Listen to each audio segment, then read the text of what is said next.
കുരിശിൽ നിന്നും സാന്ത്വനമായി ഉരുകിയൊലിക്കും സ്നേഹം, ജീവജലത്തിനുറവയതായി നിറഞ്ഞൊഴുകും സ്നേഹം.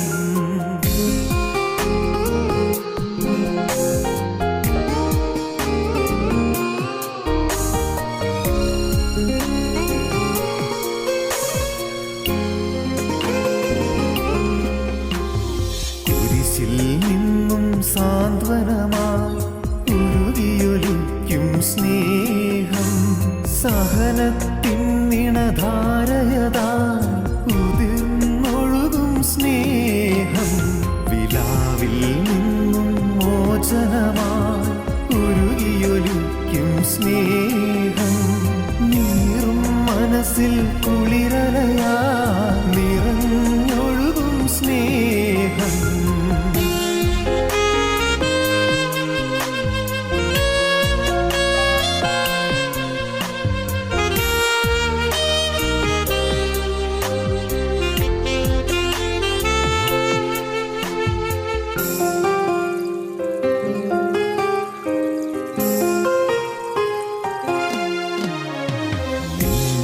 വിരലിൻ വേലകളാ ദിവാകര താരകവാനവും, നിൻ മുൻപിൽ നിലയറ്റവയായി മാനവനെ നീ സ്നേഹിച്ചു.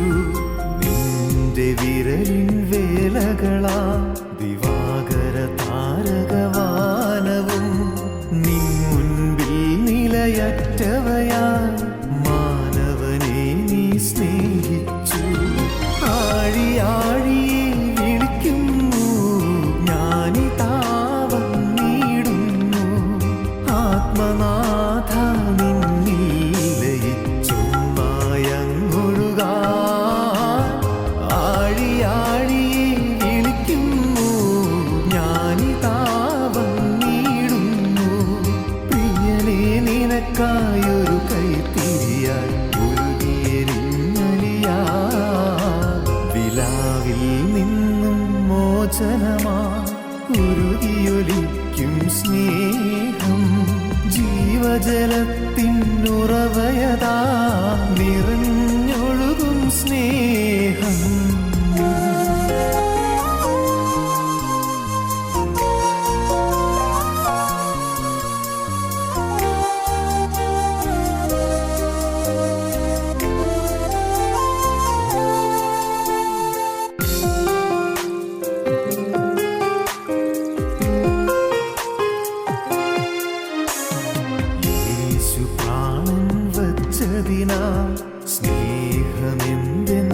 സ്നേഹമെന്തെന്നറിയുകയായി എന്നേശു ജീവിക്കുന്നതിനാൽ ഏഴ ഞാനും വാഴുകയായി.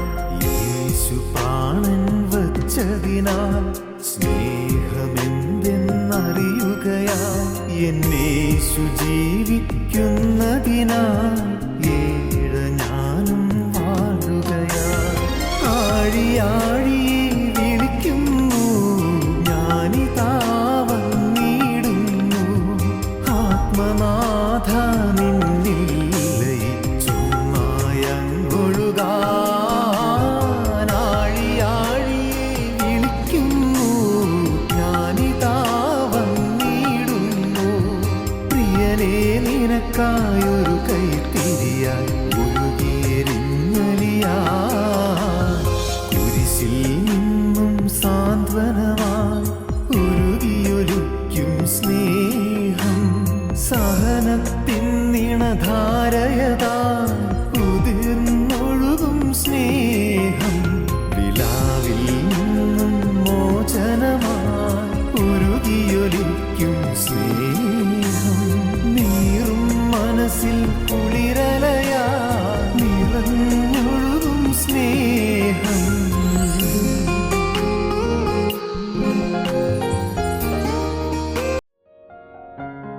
ഞങ്ങളും ക്രൂശിക്കപ്പെട്ട ക്രിസ്തുവിനെ പ്രസംഗിക്കുന്നു. ദൈവ തിരുനാമത്തിന് മഹത്വം ഉണ്ടാകട്ടെ. ഇയ്യോബിൻ്റെ പുസ്തകം 9-ാം അധ്യായം 2-ാം വാക്യം. ദൈവസന്നിധിയിൽ മർത്യൻ നീതിമാനാകുന്നതെങ്ങനെ? ഇയ്യോബിൻ്റെ പുസ്തകം 15-ാം അധ്യായം 14-ാം വാക്യം, മർത്യൻ ശുദ്ധിമാനായിരിക്കുന്നത് എങ്ങനെ? സ്ത്രീ പ്രസവിച്ചവൻ നീതിമാനായിരിക്കുന്നത് എങ്ങനെ? ഇയ്യോബിൻ്റെ പുസ്തകം 25-ാം അധ്യായം 4-ാം വാക്യം, മർത്യൻ ദൈവസന്നിധിയിൽ എങ്ങനെ നീതിമാനാകും? മനുഷ്യൻ എങ്ങനെ നീതിമാനാകും? എങ്ങനെ നീതിമാനാകാൻ കഴിയും? വേദപുസ്തകത്തിലെ ഏറ്റവും പ്രാചീന ഗ്രന്ഥമാണ് ഇയ്യോബിൻ്റെ പുസ്തകം. ഉൽപ്പത്തി പുസ്തകമാണ് തിരുവചനത്തിൽ ആദ്യത്തെ പുസ്തകമായി നമുക്ക് ലഭിച്ചിരിക്കുന്നതെങ്കിലും കാലപരിഗണന നോക്കിയാൽ ആദ്യം എഴുതപ്പെട്ട പുസ്തകം ഇയ്യോബിൻ്റെ പുസ്തകമാണെന്നാണ് വേദപണ്ഡിതന്മാർ ചിലർ അഭിപ്രായപ്പെടുന്നത്. ഈ പുരാതനമായ ഗ്രന്ഥത്തിൽ കാതലായൊരു ചോദ്യം ചോദിക്കുകയാണ്. അത് ഈ പുസ്തകത്തിൽ തന്നെ 3 പ്രാവശ്യം ചോദിക്കുന്നുണ്ട്. മർത്യൻ എങ്ങനെ നീതിമാനാകും? മനുഷ്യൻ എങ്ങനെ നീതിമാനാകും? മനുഷ്യൻ സ്വതവേ പാപിയാണല്ലോ. അവൻ എങ്ങനെങ്കിലും നീതിമാനാകാൻ സാധിക്കുമോ? അവൻ സ്വതവേ ഹൃദയം തിന്മ നിറഞ്ഞതാണല്ലോ. അവൻ എന്തെങ്കിലും നീതിമാനായിത്തീരാൻ സാധിക്കുമോ? മർത്യൻ എങ്ങനെ നീതിമാനാകും? ദൈവസന്നിധിയിൽ മർത്യൻ നീതിമാനാകുന്നത് എങ്ങനെ? സ്ത്രീ പ്രസവിച്ച മനുഷ്യൻ എങ്ങനെ നീതിമാനാകും? മർത്യൻ ദൈവസന്നിധിയിൽ എങ്ങനെ നീതിമാനാകും? ഈ ചോദ്യത്തിൻ്റെ മറുപടി പ്രിയപ്പെട്ടവരെ, വർഷങ്ങൾ കഴിഞ്ഞു, പോരാ, നൂറ്റാണ്ടുകൾ കഴിഞ്ഞു. എത്രയോ വർഷങ്ങൾ കഴിഞ്ഞാണ് അപ്പോസ്തലനായ പൗലോസ് റോമർക്ക് ലേഖനം എഴുതുന്നത്. റോമർക്കെഴുതിയ ലേഖനം 3-ാം അധ്യായത്തിൻ്റെ 23-24 വാക്യങ്ങളിൽ ഈ ചോദ്യത്തിൻ്റെ മറുപടി നമുക്ക് കാണാം. എങ്ങനെ നീതിമാനാകും? ആ ചോദ്യത്തിൻ്റെ മറുപടി റോമർക്കെഴുതിയ ലേഖനം 3-ാം അധ്യായത്തിൻ്റെ 23-ാം വാക്യത്തിൽ ദൈവത്തിൻ്റെ പരിശുദ്ധാത്മാവ് തരുന്നുണ്ട്. ഒരു വ്യത്യാസവുമില്ല. എല്ലാവരും പാപം ചെയ്ത് ദൈവ തേജസ്സില്ലാത്തവരായി തീർന്നു. ദൈവത്തിൻ്റെ കൃപയാൽ ക്രിസ്തുയേശുവിങ്കലെ വീണ്ടെടുപ്പ് മൂലം സൗജന്യമായത്രേ നീതീകരിക്കപ്പെടുന്നത്. ദൈവത്തിൻ്റെ കൃപയാൽ ക്രിസ്തുയേശുവിങ്കലെ വീണ്ടെടുപ്പ് മൂലം സൗജന്യമായത്രേ നീതീകരിക്കപ്പെടുന്നത്. എങ്ങനെയാണ് നീതിമാനാകുന്നത്? സൗജന്യമായി. എങ്ങനെ? ദൈവത്തിൻ്റെ കൃപയാൽ. അതിൻ്റെ മുഖാന്തരം എന്ത്? ക്രിസ്തുയേശുവിങ്കലെ വീണ്ടെടുപ്പ്. ദൈവത്തിൻ്റെ വലിയ നാമം മഹത്വപ്പെടട്ടെ. സഹോദരങ്ങളെ, ക്രൈസ്തവ വിശ്വാസത്തിൻ്റെ അടിത്തറ ഇവിടെയാണ്. നമ്മുടെ ജീവിതത്തിൻ്റെ നിർഭയത്വത്തിൻ്റെ ആധാരവും ഇവിടെ തന്നെയാണ്. നമ്മുടെ ജീവിതത്തിൻ്റെ ശാന്തിയുടെയും സമാധാനത്തിൻ്റെയും രഹസ്യവും ഈ വാക്യത്തിൽ മറഞ്ഞിരിക്കുന്നു. ദൈവത്തിൻ്റെ കൃപയാൽ ക്രിസ്തുയേശുവിങ്കലെ വീണ്ടെടുപ്പ് മൂലം സൗജന്യമായത്രേ നീതീകരിക്കപ്പെടുന്നത്. ഒരു നീതിപ്രവൃത്തിയും വേണ്ട, ഒരു മനോഗുണ പ്രവൃത്തിയും വേണ്ട, ഒരു പ്രാർത്ഥനയുടെ മേന്മ കൊണ്ടല്ല, ഏതെങ്കിലും ഉപവാസത്തിൻ്റെ മേന്മ കൊണ്ടല്ല, തീർത്ഥയാത്രകൾ കൊണ്ടല്ല. സഹോദരങ്ങളെ, മനുഷ്യൻ്റെ ഏതെങ്കിലും പ്രയത്നം കൊണ്ടല്ല, അവൻ്റെ അധ്വാനം കൊണ്ടല്ല, അവൻ കൊടുക്കുന്ന ഏതെങ്കിലും കാഴ്ചകൾ കൊണ്ടല്ല, ഏതെങ്കിലും വഴിപാടുകൾ കൊണ്ടല്ല. സഹോദരങ്ങളെ, പിന്നെ എങ്ങനെയാണ് നീതിമാനാകുന്നത്? അവൻ്റെ കൃപയാൽ ക്രിസ്തുയേശുവിങ്കലെ വീണ്ടെടുപ്പ് മൂലം സൗജന്യമായത്രേ നീതീകരിക്കപ്പെടുന്നത്. താണുപോകുന്ന മനുഷ്യൻ, പെരുവെള്ളത്തിന് ആഴങ്ങളിലേക്ക് താണുപോകുന്ന മനുഷ്യൻ കൈകാലിട്ടടിക്കുകയാണ്. നല്ല ഒഴുക്കുണ്ട് വെള്ളത്തിന്. പെരുവെള്ളം ഇങ്ങനെ കവിഞ്ഞൊഴുകി വരുന്നു. പാവം ആറ്റിൽ താഴുകയാണ്. ഏതാനും സമയം കഴിഞ്ഞു, ശക്തി ക്ഷയിച്ചു, കൈകാലുകൾ ചലിപ്പിക്കാൻ സാധിക്കുന്നില്ല, ഒന്ന് നീന്താൻ പറ്റുന്നില്ല, കൈകാലുകൾ കുഴഞ്ഞു കഴിഞ്ഞു, താണു പോവുകയാണ്. ചിലപ്പോൾ പൊങ്ങി വരും. ആ മനുഷ്യനെ കരയിൽ നിന്നുകൊണ്ട് ഒരാൾ ഉപദേശിക്കുന്നെന്ന് വിചാരിക്കൂ. പണ്ട് സുന്ദരസിംഗ് പറഞ്ഞതായ ഒരു ഉദാഹരണത്തിൻ്റെ ഒരു ഭാഗികമായ ഒരാശയമാണ് ഞാൻ ഈ പറയുന്നത്. സുന്ദരസിംഗിൻ്റെ പ്രശസ്തങ്ങളായ പുസ്തകങ്ങളിൽ ആവർത്തിച്ച് കാണുന്നൊരു ഉദാഹരണമാണിത്. ആ മനുഷ്യനോട് കരയിൽ നിൽക്കുന്ന ചിലർ വിളിച്ചു പറയുന്നു, അയ്യോ, നീ അങ്ങനെയല്ല കൈ ചലിപ്പിക്കേണ്ടത്, കൈ ഒന്നുകൂടി ആഞ്ഞ് വീശിയെടുക്കൂ, കാലൊന്നുകൂടി നീട്ടിത്തുഴയൂ. പ്രയോജനമുണ്ടോ? ഉപദേശം കൊണ്ട് പ്രയോജനമുണ്ടോ? ആളുകളുടെ പ്രബോധനം കൊണ്ട് പ്രയോജനമുണ്ടോ? നീ ഇങ്ങനെയല്ല ചെയ്യേണ്ടത്, കാല് നീട്ടുന്നത് പോരാ, കൈ വലിക്കുന്നത് പോരാ, നല്ല ശക്തിയായി തുഴയൂ. പ്രയോജനമില്ല. എന്ത് പ്രയോജനം ചെയ്യും? ഒരു മനുഷ്യൻ ചാടി പെരുവെള്ളത്തിലേക്ക് ചാടി ഇറങ്ങി. പെരുവെള്ളത്തിൽ ചാടിച്ചെന്ന് നീ കുതിച്ച് നീന്തിച്ചെന്ന് ഈ താണുകൊണ്ടിരിക്കുന്ന മനുഷ്യനെ കൈത്തണ്ടിൽ കോരിയെടുത്തു. അവനെയും കൈത്തണ്ടിൽ വഹിച്ചുകൊണ്ട് തുഴഞ്ഞ് കരയ്ക്കടുപ്പിച്ചു. കരയിൽ കൊണ്ടുവന്ന് രക്ഷ ചെയ്തു.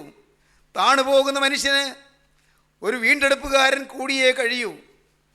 വീണുപോയ മനുഷ്യന്, അധപതിച്ചു പോയ മനുഷ്യന്, അഗാധതയിലേക്ക് താണുകൊണ്ടിരിക്കുന്ന മനുഷ്യന് അവന് ഒരു രക്ഷകൻ കൂടിയേ കഴിയൂ. അവൻ്റെ പ്രയത്നം കൊണ്ട് സാധ്യമല്ല, ആരുടെയും ഉപദേശ സംഹിത കൊണ്ട് സാധ്യമല്ല, താത്വിക അവബോധം കൊണ്ട് സാധ്യമല്ല, തത്വചിന്താമേതുരമായ ആശയപ്രകർഷം നൽകിയതുകൊണ്ടും സാധ്യമല്ല. എന്താണ് വേണ്ടത്? അവന് വേണ്ടത് ഒരു രക്ഷകനെയാണ്. അതാണ് ക്രൂസിൽ നാം കാണുന്നത്. ദൈവത്തിൻ്റെ കൃപയാൽ ക്രിസ്തു യേശുവിങ്കലെ വീണ്ടെടുപ്പ് മൂലം സൗജന്യമായി എത്രയേ നീതീകരിക്കപ്പെടുന്നത്. ദാവീദിനതാണ് കിട്ടിയത്. എൻ്റെ നീതിയായ ദൈവമേ, ഞാൻ വിളിക്കുമ്പോൾ ഉത്തരമരുളണമേ. ദൈവത്തെ നീതിയായി കണ്ടു, ദൈവം എൻ്റെ നീതിയായി കണ്ടു. ദൈവം നീതികെട്ടവനായ എൻ്റെ സ്ഥാനത്ത് നീതിമാനായ ദൈവം എൻ്റെ നീതികേട് മുഴുവൻ ഏറ്റെടുത്തിട്ട് എന്നെ നീതിമാനെന്ന് മുദ്രകുത്തി തന്നു. എന്നിലുള്ളതായ പാപത്തിൻ്റെ വിഷം മുഴുവൻ ദൈവം ഏറ്റെടുത്തിട്ട് അവൻ്റെ വിശുദ്ധി മുഴുവനും എൻ്റെ മേൽ പകർന്നു തന്നു. ഇത് വിശ്വാസത്താൽ അനുഭവമാകുന്നു. വിശ്വസിക്കുന്നവർക്ക് അവൻ തൻ്റെ രക്തം മൂലം പ്രായശ്ചിത്തമാകുവാൻ ദൈവനെ പരസ്യമായി നിർത്തിയിരിക്കുന്നു. സഹോദരങ്ങളെ, ഈ ക്രിസ്തീയ ജീവിതത്തിൻ്റെ ഈ മർമ്മം നമുക്കൊന്ന് അറിയാനിടയായാൽ ഭാഗ്യമാണ്, ഒന്ന് വിശ്വസിക്കാനിടയായാൽ ഭാഗ്യമാണ്.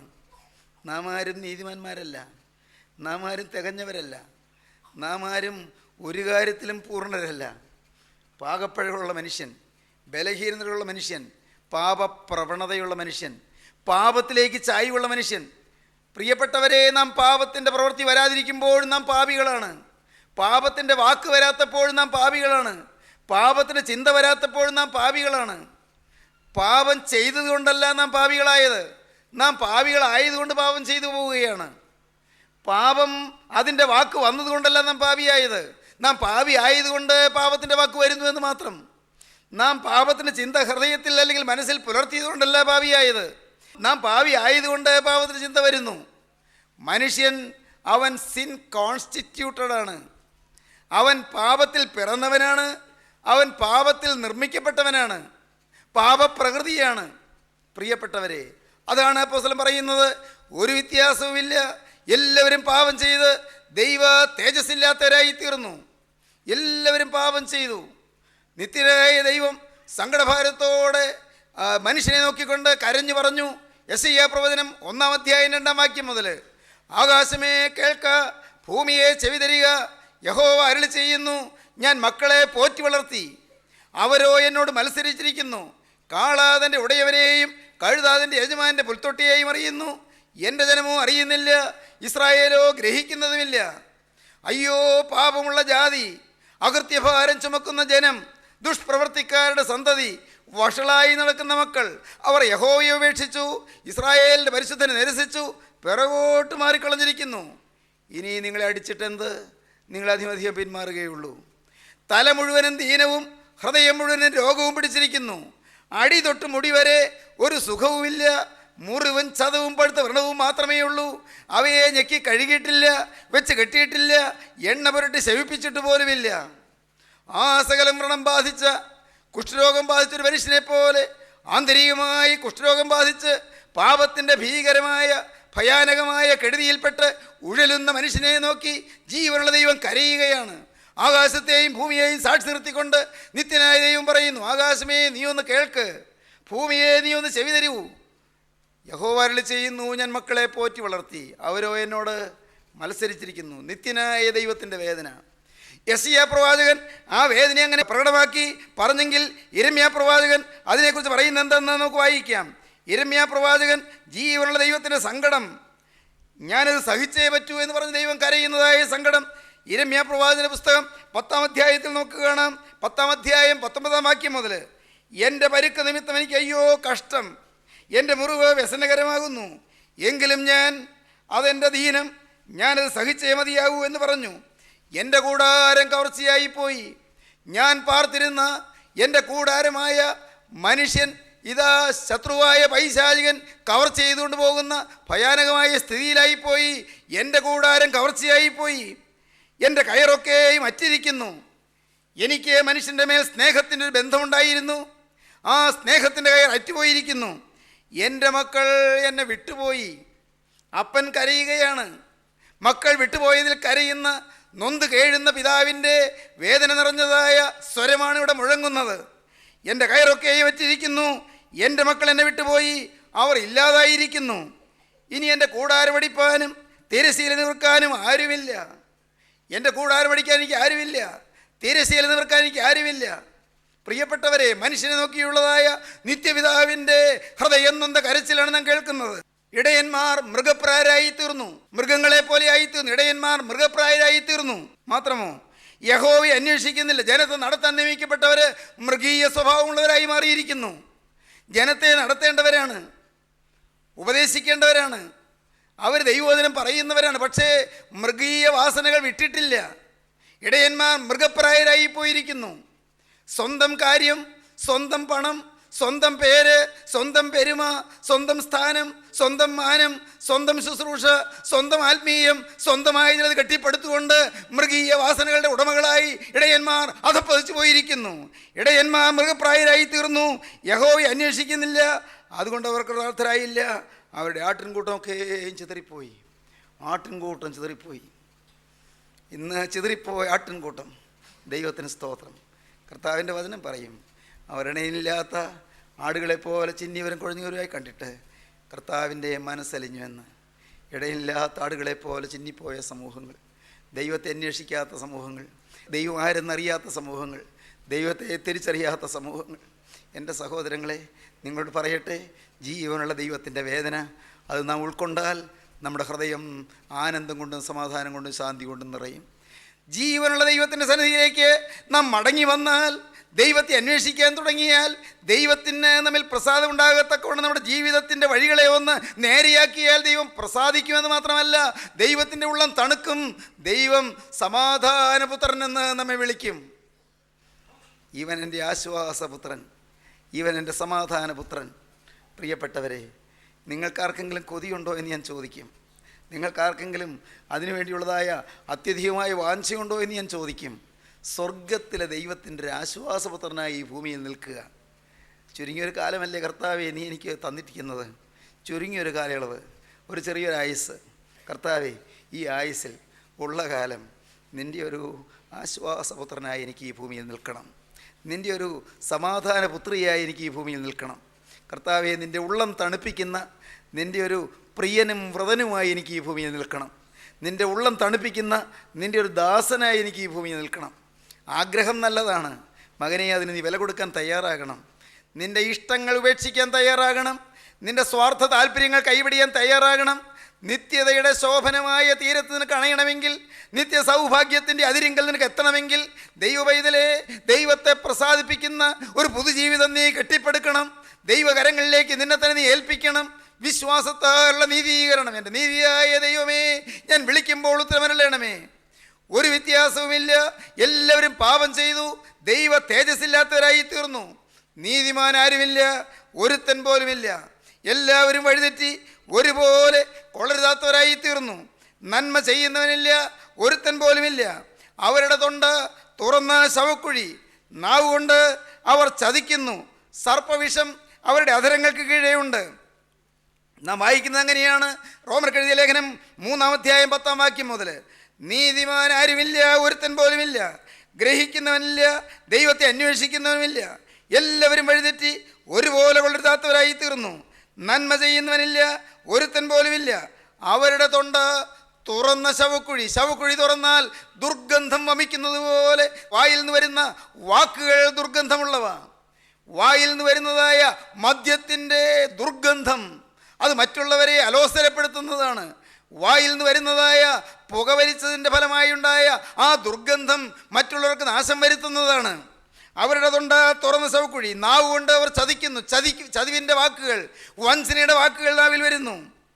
സർപ്പവിഷം അവരുടെ അധരങ്ങൾക്ക് കീഴെയുണ്ട്. പാമ്പിൻ വിഷം അധരങ്ങൾക്ക് കീഴെ വെച്ചുകൊണ്ട് പറയുന്നത് പോലെ മറ്റുള്ളവർക്ക് അപകടം വരുത്തുന്ന വാക്കുകളാണ് നാവിൽ നിന്ന് വരുന്നത്.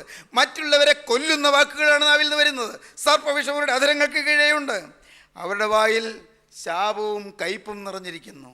വായിൽ ശാപം, വായിൽ കയ്പ്, ശപിക്കുന്ന വാക്കുകൾ, പ്രാകുന്ന വാക്കുകൾ, മറ്റുള്ളവരെ ദുഷിക്കുന്ന വാക്കുകൾ, മറ്റുള്ളവരുടെ വിലകെടുത്തുന്ന വാക്കുകൾ, മറ്റുള്ളവരെ തരം താഴ്ത്തുന്ന വാക്കുകൾ, മറ്റുള്ളവരെ നിരൂപണം ചെയ്യുന്ന വാക്കുകൾ, മറ്റുള്ളവരെ വിമർശിക്കുന്ന വാക്കുകൾ. പ്രിയപ്പെട്ടവരെ, വാവിഷ്ഠാണമെന്ന് പുതിയ നിയമത്തിൽ അപ്പോസ്തലൻ പറയും. വാവിഷ്ഠാണം, റിവൈലിംഗ്, വാവിഷ്ഠാണം, പരദൂഷണം. അവരുടെ തൊണ്ട തുറന്ന ശവക്കുഴി, നാവ് കൊണ്ട് അവർ ചതിക്കുന്നു. സർപ്പവിഷം അവരുടെ അധരങ്ങൾക്ക് കീഴെയുണ്ട്. അവരുടെ വായിൽ ശാപവും കയ്പും നിറഞ്ഞിരിക്കുന്നു. അവരുടെ കാൽ രക്തം ചൊരിയുവാൻ ബന്ധപ്പെടുന്നു. മറ്റുള്ളവർ ഉപദ്രവിക്കാൻ മടിയില്ല. രക്തം ചൊരിയുവാൻ ബന്ധപ്പെടുന്നു. നാശവും അരിഷ്ടതയും അവരുടെ വഴികളിലുണ്ട്. മീഖാ പ്രവാചകൻ്റെ പുസ്തകം 7-ാം അധ്യായം 2-ാം വാക്യം വായിക്കുമ്പോൾ ഈ ആശയം തന്നെ അവിടെ കാണാം. യെശയ്യാ പ്രവാചകൻ്റെ പുസ്തകം 59-ാം അധ്യായം 1 മുതൽ 8 വരെ വായിക്കുമ്പോഴും ഈ ആശയം തന്നെ അവിടെ കാണാം. മീഖാ പ്രവാചകന്റെ പുസ്തകം 7-ാം അധ്യായം 2-ാം വാക്യം വായിക്കുമ്പോൾ, ഭക്തിമാൻ ഭൂമിയിൽ നശിച്ചുപോയി, മനുഷ്യരിടയിൽ നേരുള്ളവൻ ആരുമില്ല, അവരൊക്കെയും രക്തത്തിനായി പതിയിരിക്കുന്നു. ഓരോരുത്തൻ താൻ താൻ്റെ സഹോദരനെ വല വെച്ച് പിടിപ്പാൻ നോക്കുന്നു. ജാഗ്രതയോട് ദോഷം പ്രവർത്തിക്കേണ്ടതിന് അവരുടെ കൈ അതിലേക്ക് നീണ്ടിരിക്കുന്നു. പ്രഭു പ്രതിഫലം ചോദിക്കുന്നു, ന്യായാധിപതി പ്രതിഫലം വാങ്ങി ന്യായം വിധിക്കുന്നു. മഹാൻ തൻ്റെ മനസ്സിലെ ദുരാഗ്രഹം പ്രസ്താവിക്കുന്നു. ഇങ്ങനെ അവർ പിരിമുറുക്കുന്നു. പ്രിയപ്പെട്ടവരെ, എല്ലാം വിശദമായി ചിന്തിക്കേണ്ട വാക്കുകളാണ്. ഞാൻ നിങ്ങളോട് പറയട്ടെ, മനുഷ്യൻ്റെ ഹീനമായ ഹൃദയത്തിൻ്റെ അവസ്ഥ സ്വർഗത്തിലെ ദൈവം വരച്ച് കാണിക്കുകയാണ്. മനുഷ്യൻ്റെ ഹൃദയത്തിൻ്റെ പാപത്തിൻ്റെ ഭീകരമായ അവസ്ഥ കർത്താവ് കാണിച്ചു തരികയാണ്. യെശയ്യാ പ്രവചനം 59-ാം അധ്യായത്തിൻ്റെ ആദ്യത്തെ വാക്യങ്ങൾ വായിക്കുമ്പോഴും ഇതുതന്നെയാണ് നാം കാണുന്നത്. യെശയ്യാ പ്രവചനം 59-ാം അധ്യായത്തിൻ്റെ 1-ാം വാക്യം മുതൽ, രക്ഷിപ്പാൻ കഴിയാതെ വണ്ണം യഹോവയുടെ കൈ കുറുകിയിട്ടില്ല, കേൾപ്പാൻ കഴിയാതെ വണ്ണം അവൻ്റെ ചെവി മന്ദമായിട്ടുമില്ല. 3-ാം വാക്യം മുതൽ, നിങ്ങളുടെ കൈകൾ രക്തം കൊണ്ടും നിങ്ങളുടെ വിരലുകൾ അകൃത്യം കൊണ്ടും മലിനമായിരിക്കുന്നു. നിങ്ങളുടെ അധരങ്ങൾ ഭോഷ്ക് സംസാരിക്കുന്നു. നിങ്ങളുടെ നാവ് നീതിയോട് ജപിക്കുന്നു. ഒരുത്തരും നീതിയോടെ വ്യവഹരിക്കുന്നില്ല, ഒരുത്തരും സത്യത്തോടെ പ്രതിപാദിക്കുന്നില്ല. അവർ വ്യാജത്തിൽ ആശ്രയിച്ച് ഭോഷ്ക് സംസാരിക്കുന്നു. അവർ കഷ്ടത്തെ ഗർഭം ധരിച്ച് നീതികേടിനെ പ്രസവിക്കുന്നു. അവർ അണലിമുട്ട പൊരുന്നുകയും ചിലന്നി വല നെയ്യുകയും ചെയ്യുന്നു. ആ മുട്ട തിന്നുന്നവൻ മരിക്കും. പൊട്ടിച്ചാൽ അണലി പുറത്തു വരുന്നു. അവർ നെയ്തത് വസ്ത്രത്തിന് കൊള്ളുകയില്ല. അവരുടെ പണി അവർക്ക് പുതപ്പാകുകയുമില്ല. അവരുടെ പ്രവൃത്തികൾ, നീതികെട്ട പ്രവൃത്തികൾ, സാഹസകർമ്മങ്ങൾ അവരുടെ കൈക്കലുണ്ട്. അവരുടെ കാൽ ദോഷത്തിനായി ഓടുന്നു. കുറ്റമില്ലാത്ത രക്തം ചിന്നുവാൻ അവർ ബന്ധപ്പെടുന്നു. അവരുടെ നിരൂപണങ്ങൾ അന്യായ നിരൂപണങ്ങളാകുന്നു. ശൂന്യവും നാശവും അവരുടെ പാതകളിലുണ്ട്. സമാധാനത്തിൻ്റെ വഴി അവർ അറിയുന്നില്ല. അവരുടെ നടപ്പിൽ ന്യായവുമില്ല. അവർ തങ്ങൾക്കായി വളഞ്ഞ പാതകൾ ഉണ്ടാക്കിയിരിക്കുന്നു. അവയിൽ നടക്കുന്നവൻ ഒരുത്തനും സമാധാനം അറിയുകയില്ല. ദൈവജനമേ, സമാധാനം പോയത് എന്തുകൊണ്ട്? നിങ്ങളുടെ ജീവിതത്തിലെ സന്തോഷം പോയത് എന്തുകൊണ്ട്? നിങ്ങളുടെ കുടുംബത്തിലെ ശാന്തി നശിച്ചത് എന്തുകൊണ്ട്? പാപം ജീവിതത്തിലേക്ക് കടന്നു വന്നു. മനുഷ്യൻ പാപിയായി തീർന്നു. ഞാൻ പാപത്തിൽ വീണുപോയി, എന്നാൽ എനിക്ക് സ്വന്തമായി രക്ഷപ്പെടാൻ സാധ്യമല്ല. അതിനാണ് നീതിമാനും പരിശുദ്ധനുമായവൻ സ്വർഗത്തിൽ നിന്ന് ഭൂമിയിലേക്ക് ഇറങ്ങി വന്നത്. എൻ്റെ പാപം അവൻ വഹിച്ചു. മകനെ, നിൻ്റെ പാപം അവൻ വഹിച്ചു. അവൻ ക്രൂസിൽ പാപത്തിന് ശിക്ഷ ഏറ്റു. അവൻ പാപം ചെയ്തിട്ടല്ലല്ലോ, അവനിൽ പാപമില്ലല്ലോ. കുറ്റമില്ലാത്ത രക്തം ചിന്തി. ആ വാക്ക് പറയാൻ ഞാൻ കൊതി പൂണ്ട് നിൽക്കുകയാണ്. കുറ്റമില്ലാത്ത രക്തം ചിന്തി. ഒരു പാപവും ചെയ്യാത്ത ദൈവപുത്രൻ എൻ്റെ പാപം വഹിച്ചു. സ്നേഹിതരെ, നിങ്ങളുടെ പാപം വഹിച്ചു. നീതികെട്ടവനെ നീതിമാനെന്ന് മുദ്രകുത്തി തന്നു. നീതിയായി അവൻ നിന്നു. എൻ്റെ നീതി, എൻ്റെ നീതീകരണം, എൻ്റെ ശുദ്ധീകരണം, എൻ്റെ വീണ്ടെടുപ്പ്. അവൻ നിങ്ങൾക്ക് ദൈവത്തിൻ്റെ ജ്ഞാനവും നീതിയും വീണ്ടെടുപ്പും ശുദ്ധീകരണവുമായി തീർന്നുവെന്ന് കോരിന്ത് ലേഖനം 1-ാം അധ്യായത്തിൽ അപ്പോസ്തലൻ പറയും. ദൈവത്തിൻ്റെ നീതി, ദൈവത്തിൻ്റെ ശുദ്ധീകരണം, ദൈവത്തിൻ്റെ ജ്ഞാനം, ദൈവത്തിൻ്റെ നീതീകരണം, ദൈവത്തിൻ്റെ വീണ്ടെടുപ്പ്. ക്രിസ്തു നമുക്ക് വേണ്ടി നീതിയായി തീർന്നു. നീതികെട്ടവനായി എനിക്ക് വേണ്ടി ക്രിസ്തു നീതിമാനായി ഇടനില നിന്നു. പിതാവേ, ഇവർ ചെയ്യുന്നത് ഇന്നത് എന്ന് ഇവരറിയായികയാൽ ഇവരോട് ക്ഷമിക്കണമേ എന്ന് പറഞ്ഞ് പ്രാർത്ഥിച്ചു. സഹോദരങ്ങളെ, ഒരാൾ കോടതിയിൽ നിൽക്കുകയാണ്, പ്രതിക്കൂട്ടിൽ നിൽക്കുകയാണ്. കുറ്റം തെളിഞ്ഞു. ജഡ്ജിയെല്ലാം ശ്രദ്ധിച്ചു കേട്ടു. വക്കീൽ നല്ലതുപോലെ വാദിച്ചു. എല്ലാം ക്ലിയറായിട്ട് തെളിഞ്ഞു, നല്ലതുപോലെ തെളിഞ്ഞു. ഇനി അവനെ പഴുതില്ല. ജഡ്ജി വിധിച്ചു, ഇവനെ കുറ്റക്കാരനെന്ന് കണ്ടുപിടിച്ചിരിക്കുന്നു. ഇവൻ്റെ കുറ്റം സംശയാതീതമായി തെളിഞ്ഞിരിക്കുന്നു. പ്രതി ഞെട്ടലോടെ നിൽക്കുകയാണ്, പേടിച്ചരണ്ട് നിൽക്കുകയാണ്. അയ്യോ, വലിയ ശിക്ഷ വരും. തൂക്കിക്കൊല്ലാനാണോ അതോ ജീവപര്യന്ത തടവാണോ? ഭയാക്രാന്തനായി നിൽക്കുകയാണ്, ഭയപ്പെട്ട് നിൽക്കുകയാണ്. ഇവൻ്റെ കുറ്റം സംശയാതീതമായി തെളിഞ്ഞിരിക്കുന്നു. വീണ്ടും ഒന്ന് നിർത്തിയിട്ട് പറഞ്ഞു, എങ്കിലും ഇവനെ വെറുതെ വിട്ടിരിക്കുന്നു. ദൈവത്തിന് സ്തോത്രം. അതാണ് നീതീകരണം. കുറ്റം തെളിഞ്ഞു, പക്ഷേ വെറുതെ വിടുന്നു. സഹോദരങ്ങളെ, ഇന്ന് ഈ വാക്കുകൾ നിങ്ങൾ കേൾക്കുമ്പോൾ നിങ്ങളുടെ ഹൃദയത്തിൽ ദൈവത്തോട് പറയണം, കർത്താവേ, ഞാൻ കുറ്റവാളിയായി തെളിഞ്ഞവനാണ്. എനിക്ക് നീതി പറയാനൊന്നുമില്ല, ന്യായം പറയാനൊന്നുമില്ല. എൻ്റെ ചിന്തകൾ ചൊവ്വല്ല, എൻ്റെ ആഗ്രഹങ്ങൾ നേരല്ല, ശരിയായ ചിന്തകളല്ല, ശരിയായ ആഗ്രഹങ്ങളല്ല, മാന്യമായ ആലോചനകളല്ല, പുറത്തു പറയാൻ അറയ്ക്കുന്നതായ ചിന്തകൾ എൻ്റെ ഉള്ളിലുള്ളത്. ആരെങ്കിലും കേട്ടാൽ എന്നെ വിട്ട് മാറിപ്പോകുന്ന തരത്തിലുള്ളതായ ഹീനമായ ആഗ്രഹങ്ങളാണ് എൻ്റെ ഹൃദയത്തിൽ ഉപഗൂഹനം ചെയ്യപ്പെട്ടിരിക്കുന്നത്, ഒളിഞ്ഞിരിക്കുന്നത്. കർത്താവേ, മനസ്സലിയണം. എനിക്ക് സ്വന്തമായി നീതീകരണമില്ല, സ്വന്തമായി ഒരു ന്യായവും പറയാനില്ല. ഞാൻ കുറ്റവാളിയാണ്. എന്നാൽ നാഥ, ഞാനൊന്ന് വിശ്വസിക്കുന്നു, ഞാൻ വിശ്വസിക്കുന്നു, അവിടുത്തെ കുറ്റമില്ലാത്ത രക്തം ചിന്തിയത് എൻ്റെ പാപത്തിന് വേണ്ടിയാണെന്ന് ഞാൻ വിശ്വസിക്കുന്നു. യേശുവേ, നിൻ്റെ തിരുരക്തം ചിന്തിയത് എൻ്റെ പാപത്തിന് വേണ്ടിയാണെന്ന് ഞാൻ വിശ്വസിക്കുന്നു. ഞാൻ ഏൽക്കേണ്ട ശിക്ഷ എനിക്ക് വേണ്ടി നീ ഏറ്റുവെന്ന് ഞാൻ വിശ്വസിക്കുന്നു. എന്നെ ശിക്ഷയിൽ നിന്ന് മോചിപ്പിക്കാൻ അവിടുന്ന് ശിക്ഷ ഏറ്റെടുത്തു ഞാൻ വിശ്വസിക്കുന്നു. എൻ്റെ മരണത്തിൽ നിന്ന് മോചിപ്പിക്കാൻ, നിത്യമരണത്തിൽ നിന്ന് എനിക്ക് മോചനം തരാൻ അവിടുന്ന് ക്രൂസിൽ മരണം രുചി നോക്കിയെന്ന് ഞാൻ വിശ്വസിക്കുന്നു. നരകഭീകര ദുരിതം എനിക്ക് ഒഴിവാക്കി തരാൻ നരകവേദന അവിടുന്ന് ഏറ്റെടുത്തു ഞാൻ വിശ്വസിക്കുന്നു. നാഥ, അത് വിശ്വസിക്കുന്നതുകൊണ്ട് ഇന്നു മുതൽ ഒരു പുതിയ സൃഷ്ടിയായി ഞാൻ ജീവിക്കും. യേശുവേ, കുരിശിൽ എനിക്ക് വേണ്ടി ജീവൻ വെടിഞ്ഞ യേശുവേ, അവിടുത്തെ അത്ഭുത കൃപയാൽ നീ എൻ്റെ ഹൃദയത്തിൽ വന്ന് പുലരണമേ, എൻ്റെ ഹൃദയത്തിൽ വന്ന് ജീവിക്കണമേ, എൻ്റെ ഹൃദയത്തിൽ നിന്ന് ഉയർത്തെഴുന്നേറ്റ് നിൽക്കണമേ, എൻ്റെ ഹൃദയത്തിൽ സിംഹാസനസ്ഥനായി വാഴണമേ, എന്നെ ഭരിക്കണമേ. പാപം ചെയ്ത എൻ്റെ അവയവങ്ങളെ അവിടുത്തെ അവയവങ്ങളാക്കി മാറ്റണമേ. പാപത്തിന് വിട്ടുകൊടുത്ത എൻ്റെ ശരീരത്തെ അവിടുത്തെ തിരുശരീരമാക്കി മാറ്റണമേ. പാപത്തിന് വേണ്ടി ആഗ്രഹിച്ചതായ എൻ്റെ ഹൃദയത്തെ അവിടുത്തെ തിരുഹൃദയത്തിൻ്റെ ആ അത്ഭുത സ്നേഹം കൊണ്ട് നിറയ്ക്കണമേ. നാഥ, നീ എന്നെ വീണ്ടെടുക്കണമേ. എൻ്റെ നീതിയായി എൻ്റെ ഹൃദയത്തിലേക്ക് എഴുന്നള്ളി വരണമേ. എൻ്റെ നീതിയായ ദൈവമേ, ഞാൻ വിളിക്കുമ്പോൾ ഉത്തരമരുളണമേ.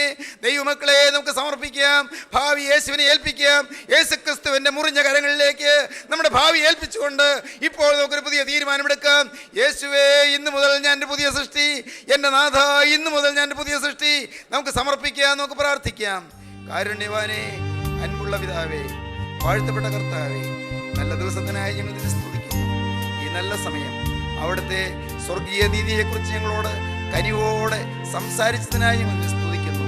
കർത്താവേ, നീതി കെട്ടവരെ നീതിമാനെന്ന് മുദ്ര കുത്തുന്ന നിസ്തുല സ്നേഹം ക്രൂശിൽ കാണിച്ച ആ അത്ഭുത കൃപയ്ക്കായി ഞങ്ങൾ നിന്നെ സ്തുതിക്കുന്നു, ഞങ്ങൾ നിന്നെ സ്തോത്രം ചെയ്യുന്നു. കർത്താവേ, ഈ വചനം കേട്ട എല്ലാവരെയും അനുഗ്രഹിക്കണമേ. ഈ വചനം കേട്ടവരുടെ ശിരസിന്മേൽ അവിടുത്തെ ആണിപ്പാടുള്ള കരം ഇപ്പോൾ വെക്കണമേ. കർത്താവേ, നാഥ, നീതിയായ ദൈവമേ എന്ന് വിളിച്ചുകൊണ്ട് പ്രാർത്ഥിപ്പാനുള്ള കൃപ എല്ലാവർക്കും നൽകണമേ. ആവശ്യങ്ങൾ പറഞ്ഞ് പ്രാർത്ഥിപ്പാൻ, രോഗബാധ മാറുവന്നതിന് വേണ്ടി പ്രാർത്ഥിപ്പാൻ, ഭൂതബാധ മാറ്റുന്നതിന് വേണ്ടി പ്രാർത്ഥിപ്പാൻ, ജീവിതത്തിലെ കെടുതികൾ മാറുന്നതിന് വേണ്ടി പ്രാർത്ഥിപ്പാൻ, കരുണയുള്ള കർത്താവേ, കഷ്ടപ്പാടുകളും ദുഃഖങ്ങളും ഞെരുക്കങ്ങളും ദുരിതങ്ങളും മാറുന്നതിന് വേണ്ടി പ്രാർത്ഥിപ്പാൻ, കടബാധ്യതകൾ നീങ്ങുന്നതിന് വേണ്ടി പ്രാർത്ഥിപ്പാൻ, അതിനുള്ള പ്രാഗൽഭ്യം ഈ നിന്റെ പ്രിയമക്കൾക്ക് എല്ലാവർക്കും ലഭിക്കുന്നതിനായി ഇപ്പോൾ സ്വർഗീയ നീതി ഓരോരുത്തരുടെയും നെറ്റിയിൽ തിരുരക്തത്തിന്റെ മുദ്രയായി പതിയണമേ. സ്വർഗത്തിന്റെ നീതി പതിയണമേ കർത്താവേ. എല്ലാവരെയും തലോടണമേ കർത്താവേ. പുതിയ സൃഷ്ടിയാകുവാനുള്ള വാഞ്ച നൽകണമേ കർത്താവേ. പുതിയ ജീവിതം നയിക്കുവാനുള്ള താല്പര്യം നൽകണമേ കർത്താവേ.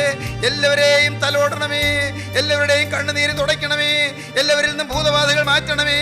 എല്ലാവർക്കും രോഗസൗഖ്യം നൽകണമേ. എല്ലാ കുടുംബങ്ങൾക്കും സമാധാനം അയക്കണമേ. കുടുംബശാന്തി അയക്കണമേ. എപ്പേർപ്പെട്ടവരെയും വാഴ്ത്തണമേ. തിരുക്രമയിൽ നയിക്കണമേ. തിരുനാമം മഹത്വപ്പെടുത്തണമേ. യേശുക്രിസ്തുവിന്റെ ജയകരമായ നാമത്തിൽ യാചിക്കുന്നു. കൃപയോടെ കേൾക്കുമാറാകണമേ. ആമീൻ.